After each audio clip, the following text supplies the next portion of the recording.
Welcome back to this course on copyright and related rights law. In the previous weeks, we have understood what works are, what authors' rights are, what performance is, what performers' rights are, what originality is, how there can be unoriginal works in which still there can be copyright subsisting.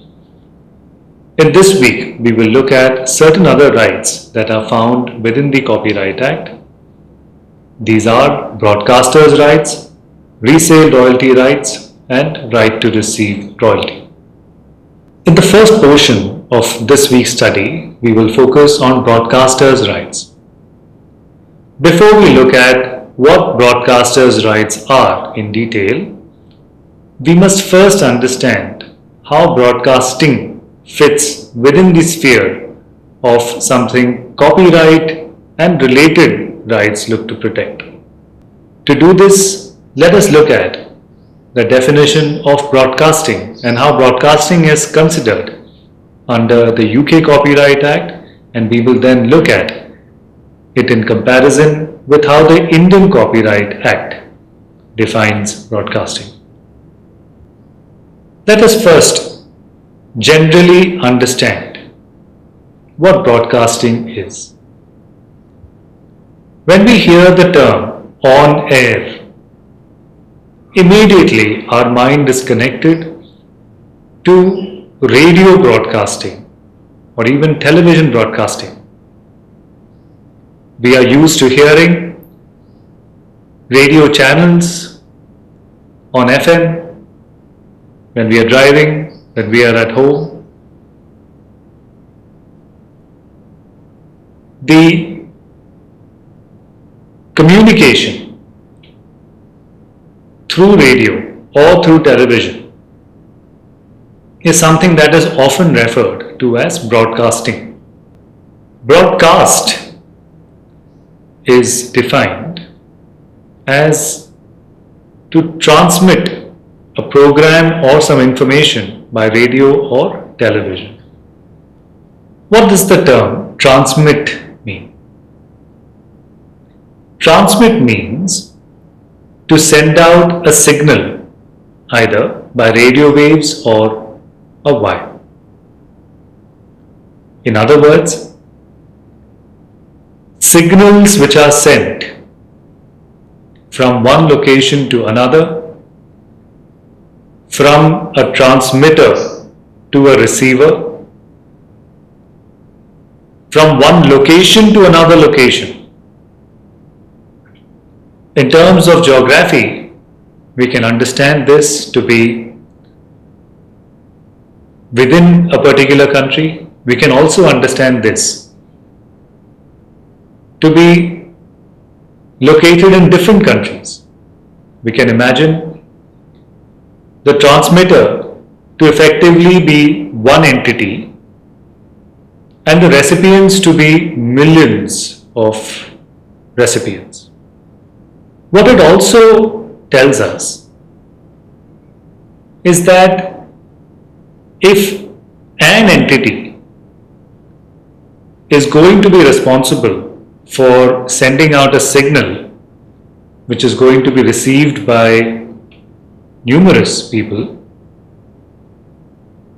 there must be a certain kind of transmission quality and reception quality which must be maintained.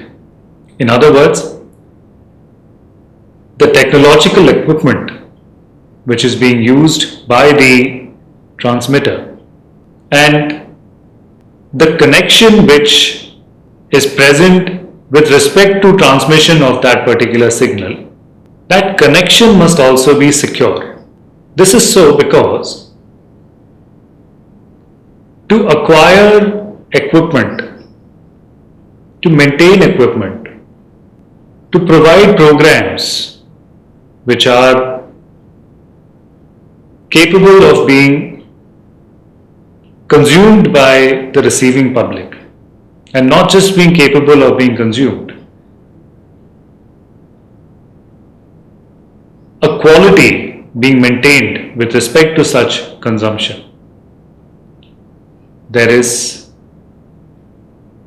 a huge amount of investment that is required. Can we then connect broadcasting and the act of broadcasting with that of the responsibility of producers of films and sound recordings? Why are we considering such a connection? Because in terms of acquiring equipment, maintaining equipment, ensuring transmission, in itself there isn't any creative effort that we can see. But one thing is certain, that this is not just any signal. This is a signal which is carrying content. When we understood the basic meaning of broadcast, we were considering how we are connecting it with the content that we hear on the radio or that we see on the television. Therefore, the signal is a medium for carrying the content. You would realize that the content itself has its own author, its own right holder. Therefore, we are saying that the signal and the content can be separated. The content itself is protected under copyright, and the signal, the transmission of which requires its own investment, can be the subject of piracy. And therefore, the signal itself, which is carrying the content, that is being brought within the ambit of the Copyright Act. But you would ask, does broadcasting always include content which is copyrighted? For instance, we have all watched some sport on TV at some point. Say you are watching a cricket match.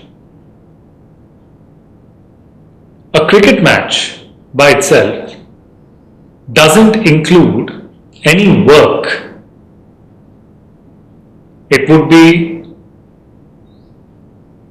not right to say that a cricket match is based on a dramatic work.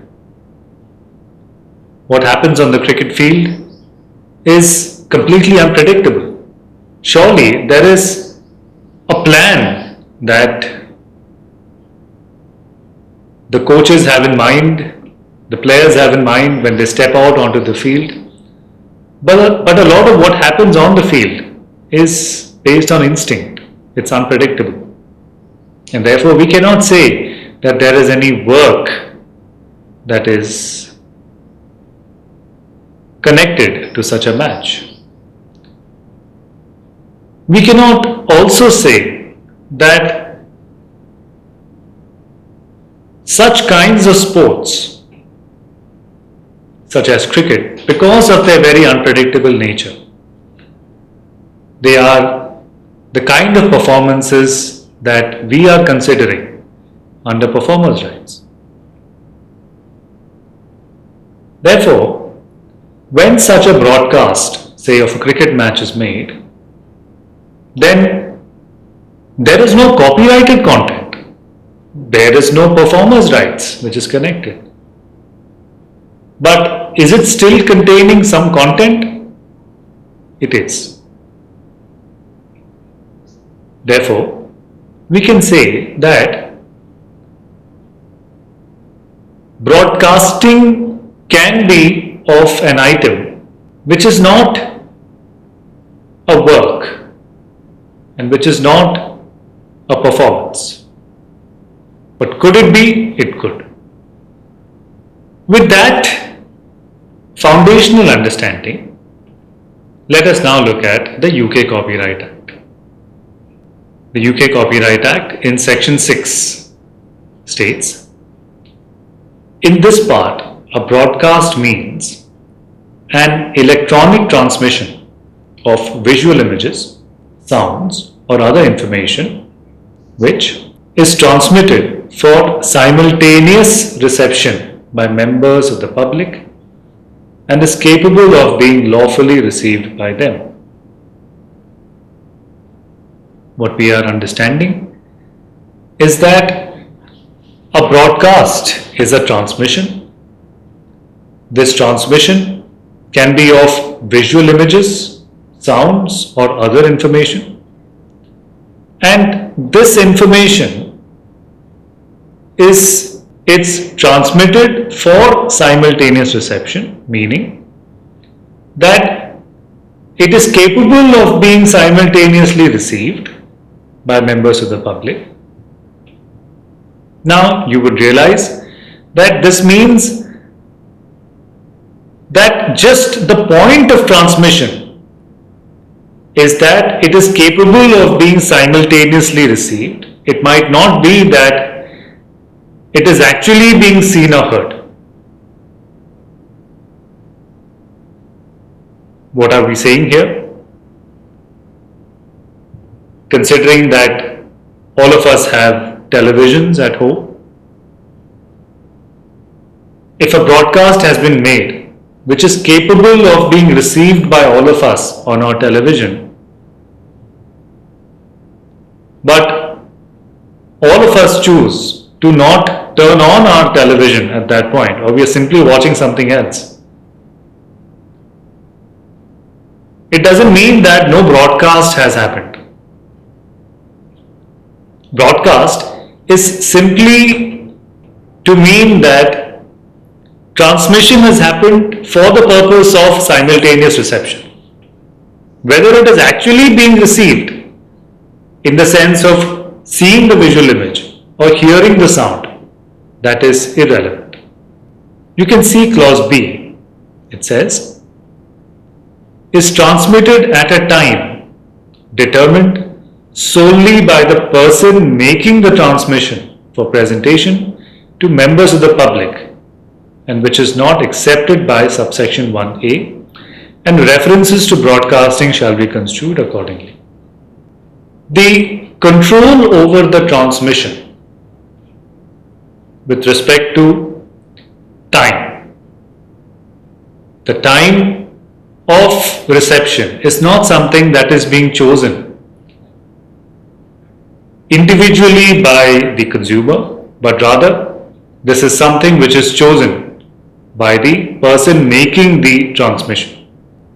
We can see that what section 6 is saying is that the person who is making the transmission, he is in complete control of the signal that is being transmitted.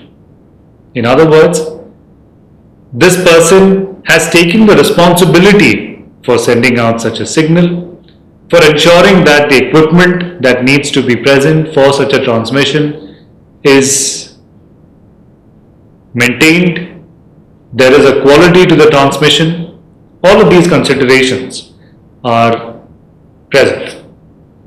A significant exception from broadcasting that we find under the UK Act is that of internet transmissions. What this provision says is that excepted from the definition of broadcast is any internet transmission unless it is a transmission taking place simultaneously on the internet and by other means, a concurrent transmission of a live event, or a transmission of recorded moving images or sounds forming part of a program service offered by the person responsible for making the transmission, being a service in which programs are transmitted at scheduled times determined by that person. What we are seeing here is that internet transmission will be considered as broadcasting only if the control over such transmission and such reception is effectively with the broadcaster. The point of simultaneous reception, if that is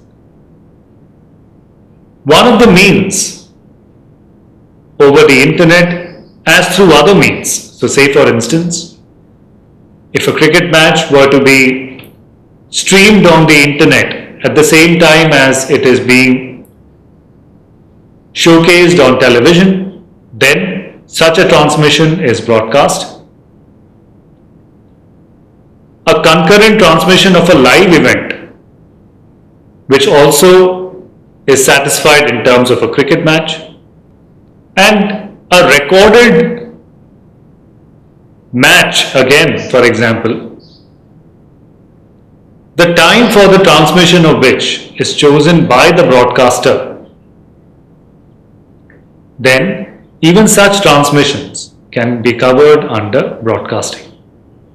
With relation to encrypted transmission, the UK Act says, an encrypted transmission shall be regarded as capable of being lawfully received by members of the public only if decoding equipment has been made available to members of the public by or with the authority of the person making the transmission or the person providing the contents of the transmission.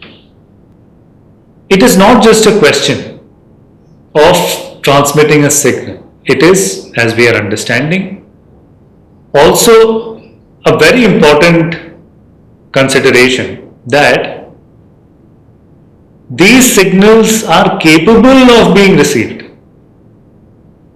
And how would this happen if an encrypted transmission is not able to be decoded? Now, why encrypt transmission at all? We understand that signals are capable of being pirated, which means that signals themselves can be encrypted, and if decoding equipment is present at the reception site, so therefore, if a kind of equipment which is connected to a television, for example, is present in the homes of users, then these signals which are being captured would be decoded and then showcased onto the television. Such kinds of transmissions are also broadcasting. The Act then explains who a person making a broadcast or a transmission which a broadcast are.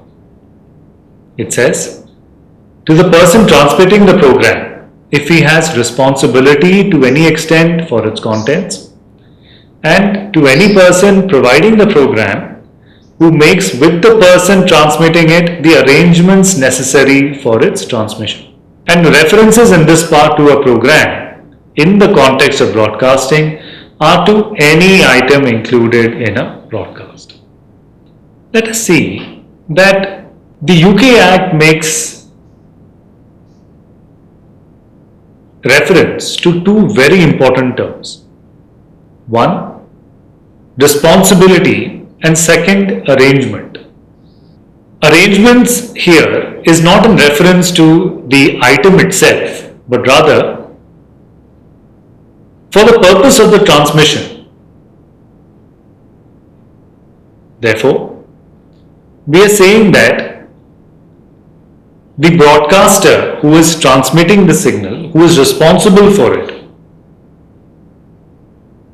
who is providing this program to be received by the recipients, such a person, such a broadcasting organization, a legal person,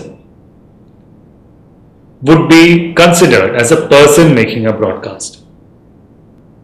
You would have noted that in this provision, it is very clearly stated that in the context of broadcasting, the reference to program is a reference to any item. When it is said that a program is any item, it could be a work. It could be a performance. It need not be a work, it need not be a performance. It could simply be broadcasting information. To watch a match would be to watch something which is possibly devoid of any kind of copyrightable material. And therefore, the broadcaster is broadcasting simply information. But that does not mean that the broadcasting effort, the broadcasting investment should be something which is not given a protection of its own. Let us see a very important grouping of subject matter that we see in the UK Act. In the UK Act, broadcasting is a subject matter of copyright. It is not seen as a related right. So broadcast is a subject matter of copyright, and how is it grouped? You can see section 1 where it says copyright is a property right which subsists in accordance with this part in the following descriptions of work: original literary, dramatic, musical or artistic works, sound recordings, films or broadcasts. In the previous sessions, we have understood that works like literary, dramatic, musical or artistic works can be grouped because they are creative efforts, and therefore they will have to be considered on the anvil of originality. We had also understood that there are those kinds of subject matters which are not original themselves, but because of the effort that goes into creating these works in terms of the investment, in terms of the risk, and the fact that if not for such an investment and such a risk, the work would not be made available to the public at large, a serious benefit would be disregarded in terms of the public. Therefore, Copyright Act also provides protection to sound recordings and films. And similarly, under the UK Copyright Act, in a grouping that they have made with sound recordings and films, broadcasts also. Therefore, we had understood that in terms of unoriginal works, a fact is not original. Why? Because an author claiming copyright is not the originator of the fact. Therefore, when a broadcaster is broadcasting a match, the match itself is not originating from the broadcaster. Broadcaster is simply carrying forward that expression. We note that with respect to literary works, artistic works, the expression is created by the author, but with respect to sound recordings, the expression is simply being fixed. Similarly, broadcasting carries the content and it is not the expression itself. So, if we were to ask the question, what is the expression in a sound recording? We had considered that sound recordings are in fact composite works. There are several types of works which are part of a sound recording. And therefore, Sound recording is something we had understood to be a medium of fixation. We are making this revision so as to connect how sound recordings and the copyright in sound recordings or the copyright in films is similar to the kind of justification for the consideration of broadcasting as a kind of work as well. Can we now say that broadcasting is carrying of the work? That there is no creative expression in the broadcasting itself? And the use of the words responsibility and arrangement, where have we seen this before? Responsibility and the initiative of making of a work is something that we've seen with respect to producers of sound recordings and films. I'm sure now you are able to clearly connect how broadcasting and the justification for copyright in broadcasting is similar to the justification of copyright in sound recordings and films. With that, let us now come to our understanding of broadcasting within the Indian Copyright Act.